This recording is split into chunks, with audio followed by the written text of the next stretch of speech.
అయ్యా టైం 8 గంటలైంది, మీరు విటమిన్ మాత్రలు వేసుకోవాలి. అక్కడ పెట్టు. అది కాదయ్యా, 8 గంటల తప్పకుండా వేసుకు తీరాలయ్యా. లేకపోతే పోలీసులు అరెస్ట్ చేస్తారా, లేకపోతే 3వ ప్రపంచ యుద్ధం వచ్చేస్తుందా? అవేవి జరగకపోయినా ఇంచుమించు అంత పని జరిగే అవకాశం ఉంది అమ్మాయి గారితో. మీరు నా మాట విని ఆ మాత్ర వేసుకుని మంచిది మింగేయండి. చెత్తమా ఒళ్ళు పొగరికింద నీకు. ఈవేళ శుక్రవారం నేను గ్రీన్ డ్రెస్ వేసుకెళ్తాను, రెడీగా ఉంచమని ఎన్నిసార్లు చెప్పాను. పైగా చాకలు రాలేదని ఇదిగో ఎదురు సమాధానం చెప్పామంటే పళ్ళు రాలగొడతాను. వెళ్ళి ఇక్కడి నుంచి. ఆత్మ నిన్ను నిలువునా చీరేసిన పాపం లేదయ్యా. ఎందుకండి? అమ్మాయి శుక్రవారం నాడు గ్రీన్ డ్రెస్ వేసుకుంటుందని తెలుసు కదా, మరి ఎందుకు రెడీ చేయించలేదు? మీకు తోచనప్పుడల్లా నన్ను తిట్టేయకండి సార్. అమ్మాయి గారు నన్ను తెప్పించమన్నది ఋషి అనే వాచి సార్. నన్ను తెప్పించావా? తెప్పించానండి. ఫోన్ మీద ఫోన్లు చేసి విదేశాల నుంచి ఇదిగో విమానం మీద తెప్పించాను. విమానంలో? ఏది పెద్ద ఋషి వాచానా? మామూలుగానే ఉంది. అయ్యయ్యో, ప్రపంచంలో ఏ వాచ్ అయినా 2 ముళ్ళు 12 అంకెలే ఉంటాయి సార్. సంతోషించావులే, తీసుకెళ్లి తొందరగా అమ్మాయికి కాస్త కోపం తగ్గించుకుని నవ్వుతూ కాలేజీకైనా వెళ్తూ. అమ్మాయి గారు ఈ వాచి చూశారంటే కోపం గేపం ఉష్కాకే అండి, ఐస్ అయిపోతారు. నిలబడే కబుర్లు చెప్తావే కబురు.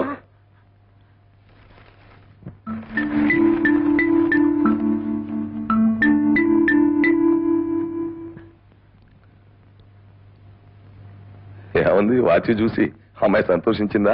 ముద్దెట్టేసుకుని సంబరపడిపోయి ఉత్సాహపడిపోతూ ఉండుంటారండి.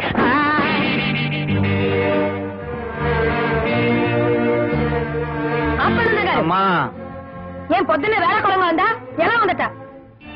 ఏ ప్లాట్ఫామ్ మీద ఏ వెద దగ్గర వాచ్ కొనేసి పైగా ఇంపోర్టెడ్ వాచ్ అంటారా ఏంటండి? కాదమ్మా, ఇదిగో వెనకాల అమెరికా పేరు కూడా.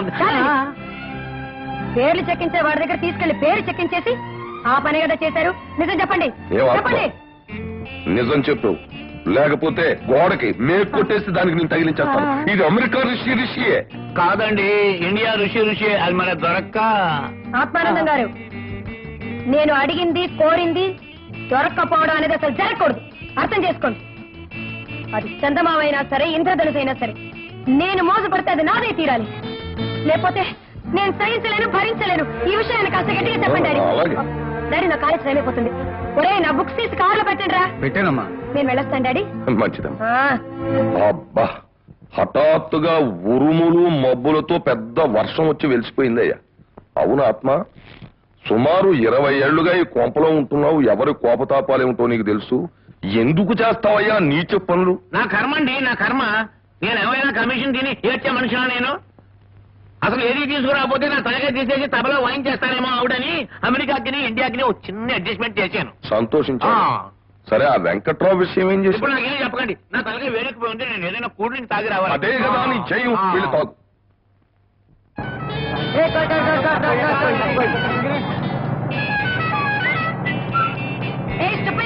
కళ్ళు కనిపిస్తలేదు.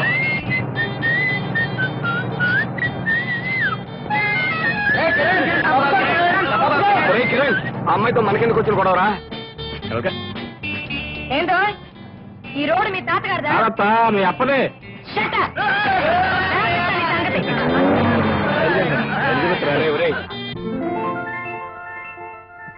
జ్యోతి, ఈ రోజు హాస్పిటల్ రౌండ్స్ అయిన తర్వాత ఈవినింగ్ పిక్చర్కి వెళ్దాం. ఓహో, కుదరదమ్మా. నేను ముందుగానే మా డాడీతో చెప్పాలి. ముందే చెప్పడం ఎందుకే? నాకేమైనా ప్రోగ్రామ్ ఉంటే మా డాడీతో నేను చెప్పాలి. మా డాడీకి ఏమైనా ప్రోగ్రామ్ ఉంటే ఆయన నాతో చెప్పాలి. ఇది మా అండర్స్టాండింగ్. ఇంకో రోజు వెళ్దా? Hello hello. ఏమైనా కిరణ్, పొద్దున్న నువ్వు అమ్మాయి కారు కట్టవడం నాకేమైనా నచ్చలేదురా. అమ్మాయిల గారు కట్టుబడపోతే అబ్బాయిల గారు అడ్డుపడతామంటారా? అందమైన అమ్మాయిలు కట్టుబట్టడం ఉందా సరదా? ప్రధానికి నువ్వు ఏదో ఒకటి చెప్తావు. అయినా మన దావన మన బాక మనకెందుకు వచ్చిన గొడవరా? రాయ్, ముందు నీ గొడవపు. ఇదిగో, వంకాయలు బ్రహ్మాండంగా తరిగాను. ఎలా వేపుతావేమో, అదిరిపోవాలి. తిన్నవాడు బెదిరిపోవాలి. ఏమిటయ్యా ఇది?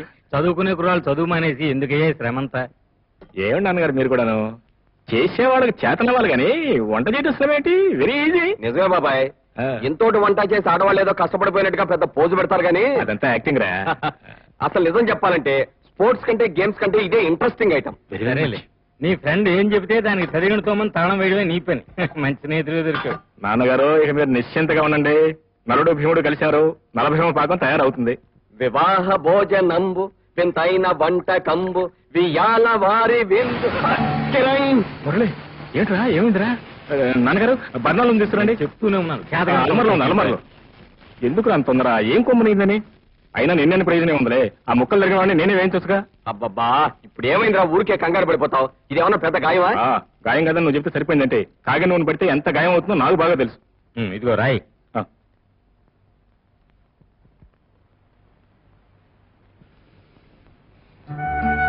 కిరణ్, ఎవరూ లేని అనాథను నన్ను స్నేహితుడిగా చేరతీసి మంచి చెడు చూడటమే కాకుండా ఒక అన్నగా నా కోసం తాపత్రయపడే నువ్వు, నీతో పాటు నన్ను తన సొంత కొడుకులా చూసుకునే బాబాయి దొరకటం నిజంగా నా అదృష్టంరా. మురళి, నిజానికి నీలాంటి స్నేహితుడు దొరకటం నా అదృష్టం. ఎందుకు తెలుసా? ఎవరికైనా దెబ్బ తగిలినా గాయమైనా అమ్మ అనో నాన్న అనో పిలుస్తారు. కానీ నువ్వు కిరణ్ అని పిలిచావు. నువ్వు మీ అమ్మా నాన్నల కంటే కూడా నన్నే ఎక్కువగా అభిమానిస్తున్నావు అనమాట. ఎక్కడో పురాణాల్లోనూ కథల్లోనూ వినటమే తప్ప ఈ రోజుల్లో మీలాంటి స్నేహితులు నేను ఎక్కడా చూడలేదయ్యా. ఇలాగే 10 కాలాల పాటు ఒకరికొకరు తోడుగా ఉండండి. వెళ్ళి మీ పని చూసుకోండి, చదువుకోండి. నేను వంట చేస్తాను. చెప్పారు ఆ అమ్మాయి కోప్పడుతుంది అని కూడా చెప్పారు. ఆ అమ్మాయి గారికి తెలుస్తుందా మనం పరిగెత్తామో లేదా చూడొచ్చారా? హాయిగా ఈ పొదల కింద కూర్చొని రెస్ట్ తీసుకు వెళ్ళిపోదాం. అయ్యో అమ్మా, కేకలేకండి అమ్మా.